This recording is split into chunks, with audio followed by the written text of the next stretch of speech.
The door object can be placed on the horizontal and vertical enclosures as well as on ornamental walls too. To draw a door, first select it as an architectural object from the drawing menu. A simple click on the building envelope sets its position. We can then move it to determine the correct position.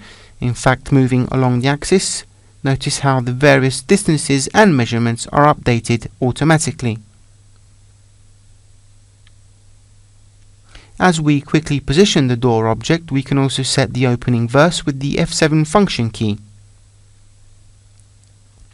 And once the correct position is defined, a second click fixes it into position. Completed the insert process, the command is still active, so we can continue to insert our doors in the very same way.